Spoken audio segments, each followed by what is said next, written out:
Because it's that day where we go deeper into the big stories of the week and what has been bigger other than our president being in the United States of America and the dynamics therein. Apart from that, also, we saw the release of the economic survey report, which had very interesting figures in regards to how Kenya performed in the year 2023. That is the economic survey report for 2024, analyzing the previous year. And lastly, also, we've seen reactions to the finance bill 2024. And this is coming from a myriad of sectors, from banking all the way to the aviation sector, just giving their feedback in regards to how this will impact their business environment and their business specifically. So these are the areas that we'll be touching on right here on Business Today. I'm Noaki Kimbo and welcome to the program. And I don't do this alone. On a Friday, since we're taking it easy, as elders, we chill and just relax. And I have Ken Kishinga from Mentor Economics with us in studio. Ken, how's your week been, man? It's been a fantastic week and I'm glad to be here. Yeah, I know, man. Normally, we're expecting to have Dr. Tobias Olueni, but he's a parent, he told me that. So apparently, but also in a nice way, he had to attend to parental duties, going for the the PTA meeting? The parents meeting, yes. Yeah, which is amazing, incredible. Yeah, can't wait for those days. It will be interesting, yeah? Why are you teaching my son this way and that way? That will be fun. But we have quite a number of stories that we want to take a look at before we come into our main discussions.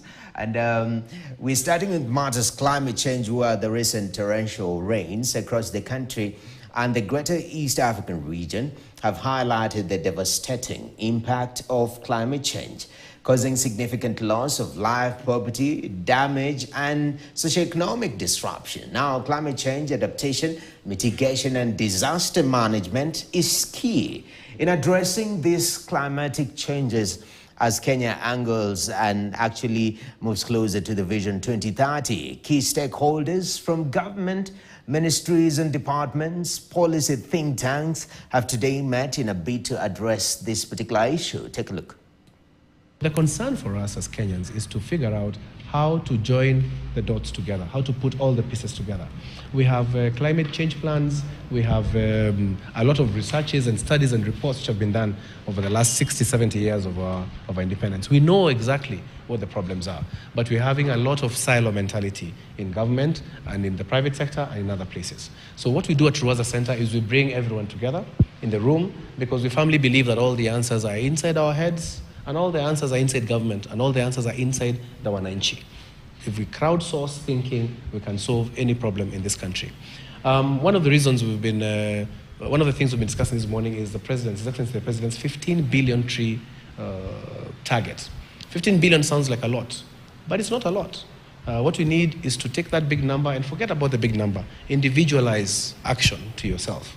Plant your own 2, 3, 5 trees. Between 50 million people, if you multiply 2 trees for everybody in your compound, you'll find that you've reached that number very, very quickly. Very motivational right there, that you take Vision 2030 and individualize it to yourself, which is quite an interesting approach to this. But anyway, move on swiftly on matters digital investment, where in order to expand digital investments in Kenya, in collaboration with Microsoft and other stakeholders, G42 is leading the arrangement of an initial investment of $1 billion for the various components. One of the Kenyan investment priorities is a green data center that will be built by G42 and its partners to run Microsoft Azure in a new East Africa cloud region. The initiative is to focus on 4 additional pillars that will be pursued by local partners. And that is matters digital investment. We understand especially this issue of data centers. It is employing massive amounts of young people.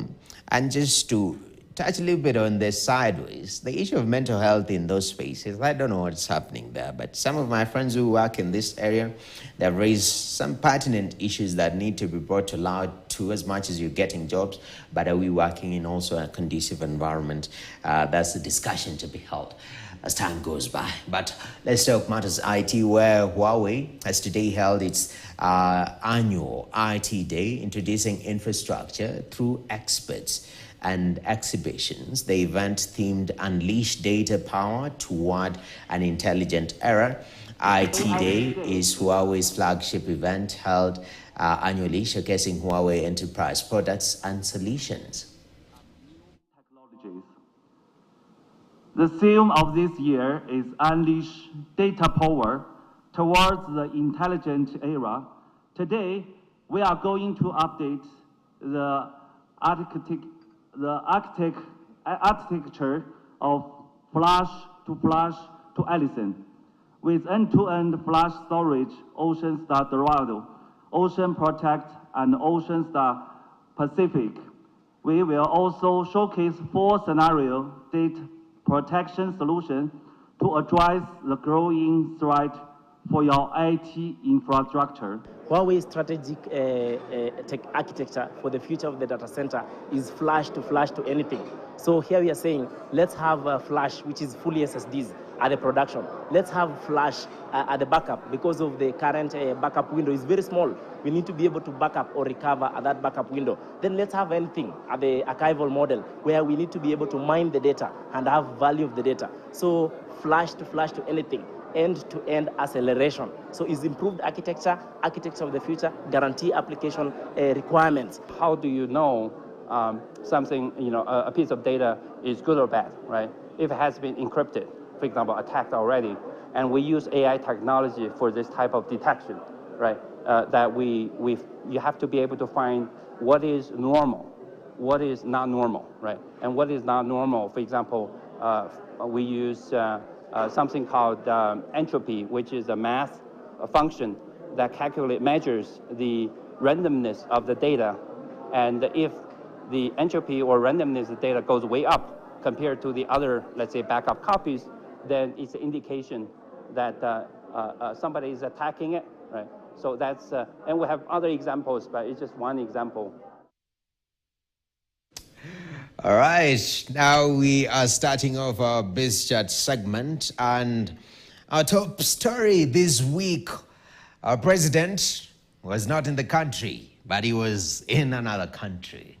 The state visit by President William Ruto for 4 days actually came to an end, and it came with an end with an interesting culmination, banking deals close to 1 trillion shillings. Now, Ruto was actually hosted for dinner at the White House by US President Joe Biden moments after they held bilateral talks and addressed a joint press conference.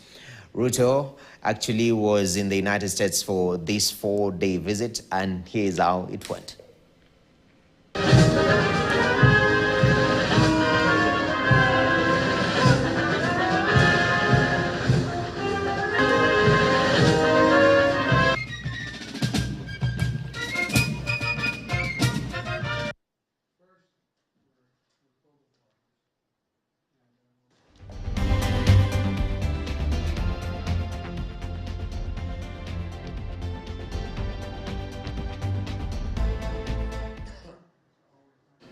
All right,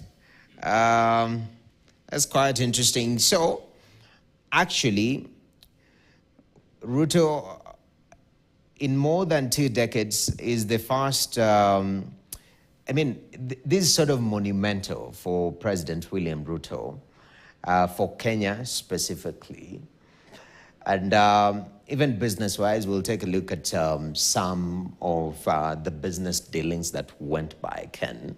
But just this particular visit, from a global geopolitical standpoint and where Kenya and Africa lies, what is the implication? How are people interpreting this? Many thanks, Noah. Indeed, this is a historic event. This will go down as possibly one of the biggest achievements, really, of the current administration. It's not every day you get a state visit. The last time we had one from an African country was back in 2006. So it tells you these are very, very rare opportunities And a lot was discussed. But I think from even a geopolitical perspective, that the US has declared Kenya as its first non-NATO ally in Africa. I think that's, from a political perspective, is very, very significant and will have a lot of implications moving forward. What implications? Well, I think from a security perspective, there'll be a lot more exchange of information, a lot more exchange of training practices. So Kenya will have a lot more access to the NATO techniques of security and information sharing. But the US will also get, in a sense, you could say, a base in Kenya. The US has been really looking for a strong ally in East Africa, in Africa particular. So it seems like it's a win-win situation. But of course, Kenya will still want to make sure that it appears balanced in front of all its other partners. That, I think, will be sort of like the balance that's Kenya will have to juggle. Definitely, because even looking at our conversation, our approaches between the global north, global south, the west and the east, all these divisions that we see and classification globally, it seems, listening to the president, he seems to want to have an appeal on both ends. First of all, is there a case, an example of a leader who's managed to balance all these interests? Remember, now we are having a group of countries, BRICS. They're saying that we are forming something parallel that is not Western leaning. And Africa seems to be also at the center of that. It seems we are sitting right at the pivot of every change globally. So how do you handle and balance all these interests as is? I mean, you have to remember the wisdom of Kwame Nkrumah when he said, we neither face east nor west, we face forward. And I think that wisdom of the ages is still quite apt today. And Kenya really has to balance its friendship, its ally to the US, but also remember that China is also a significant player.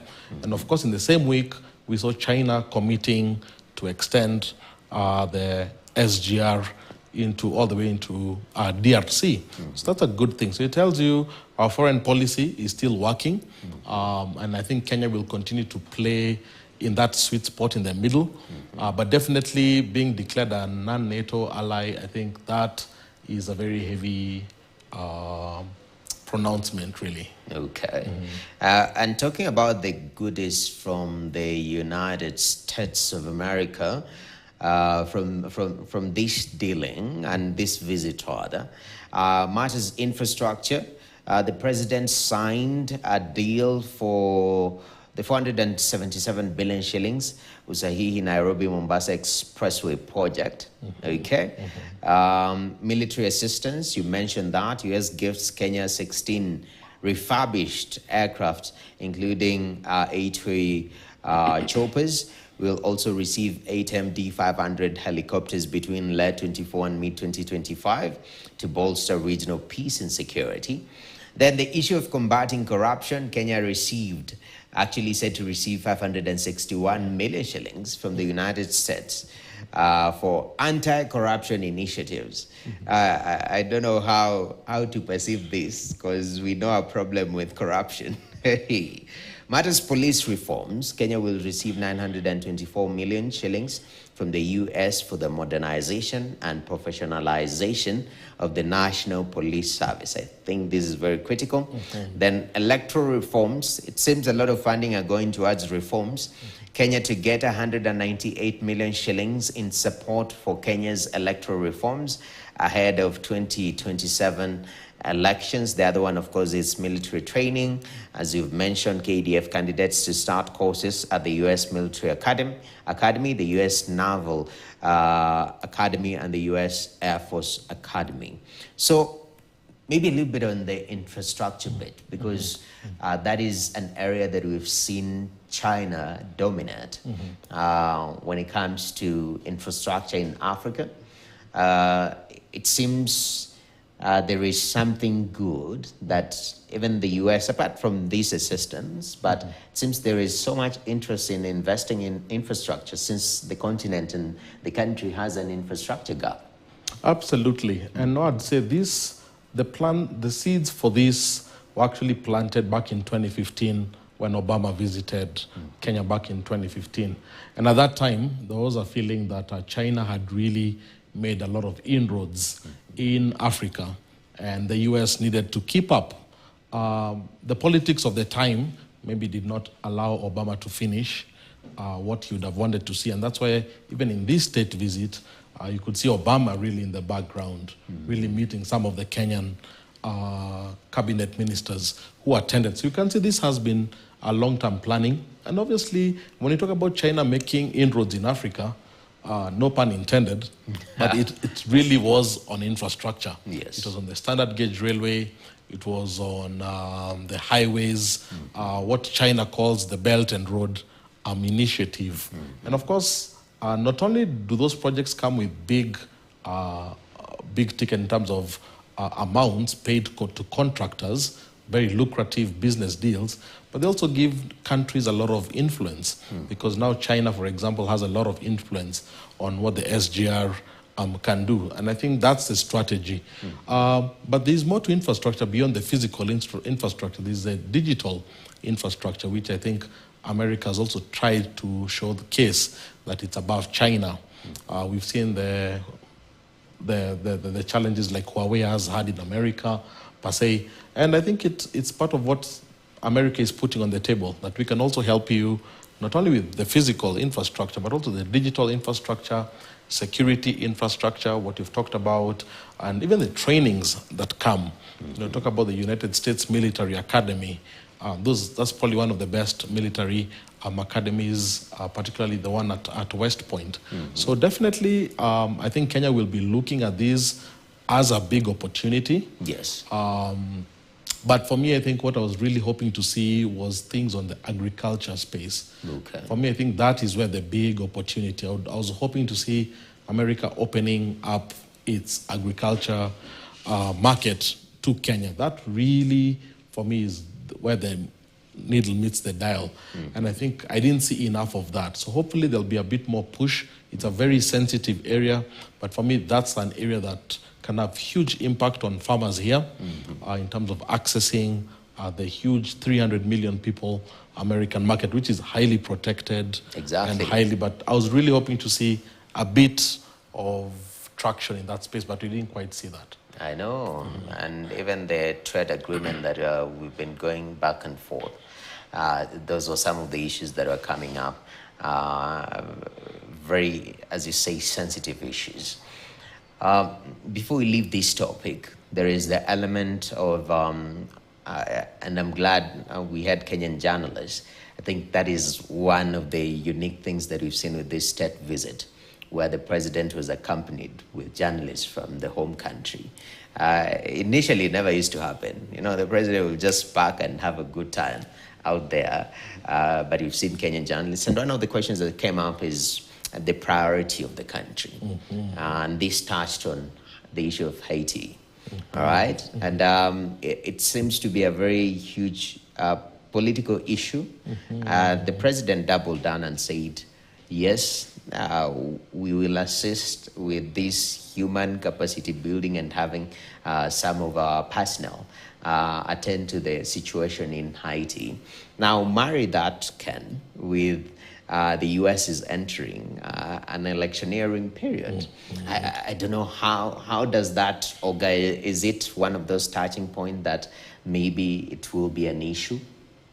Well, let me first start with the media part, the media independence part of it, because I was just having that conversation with Francis Ontomo outside, and I told him that in the United States, it's in the Constitution that part of the public funds raised should be able to go and fund some of the big media houses, so that media houses are always independent, they're always strong, they're not dependent on really the government of the day.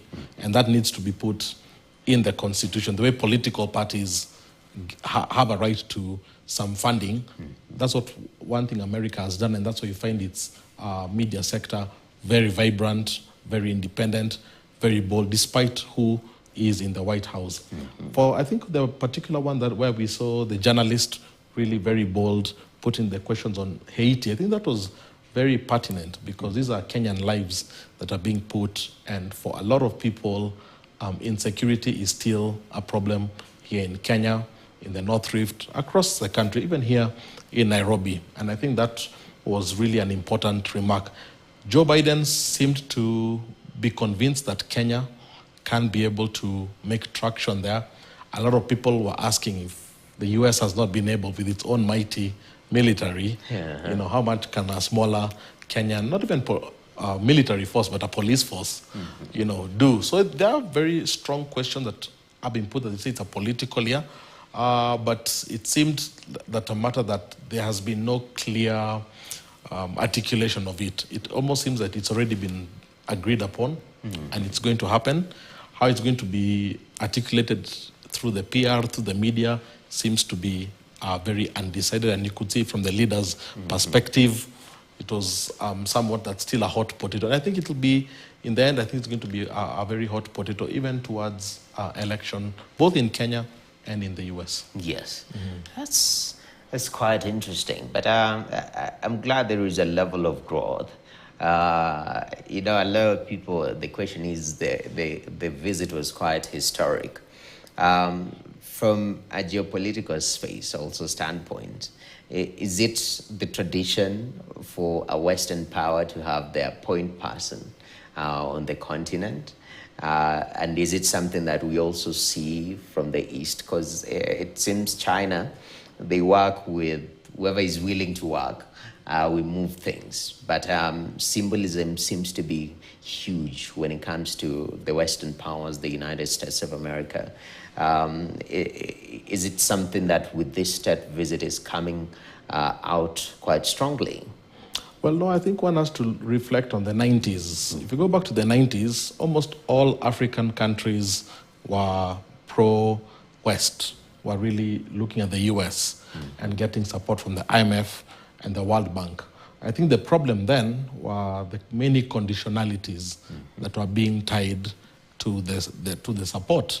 And that's why you find in the 2000s, you saw a lot of African countries, including Kenya, facing east towards China because, as you say, China sometimes does not have the conditionalities tagged to its support. As long as you pay their loans, they seem to be quite happy. They have a culture of non-interference with those. And a lot of African countries sort of were swayed because it gave them a bigger latitude on what they could do with the funding. Now, it's almost as if you've gone full circle back, where now Kenya is going back to the West. It's Western leaning. Other African countries haven't quite made that particular one, but one gets the sense that the US wants to use Kenya sort of as an example of the possibilities that other African countries that make that switch can be able to get. So it's a very, from an image perspective, it has to play out in a very neat way for other countries to be convinced that they could still do more business with the United States. So it's an interesting time, particularly for this is a very geopolitical year, filled with elections all across. I think it's the year with the most elections in history. So I think that will play out in very, very, very many domestic politics too. Definitely. That's quite interesting. I know people because we had quite a huge entourage heading to the United States, and people have spoken, you know, even the budget of the jet, all that.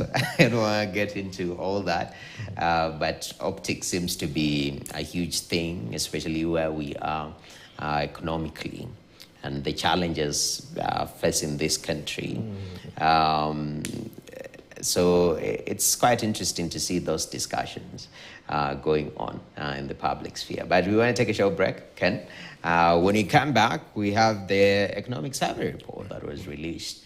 And this basically showed where we are as an economy. And the numbers are quite interesting. That's what we will take a look at after this break. Stay tuned.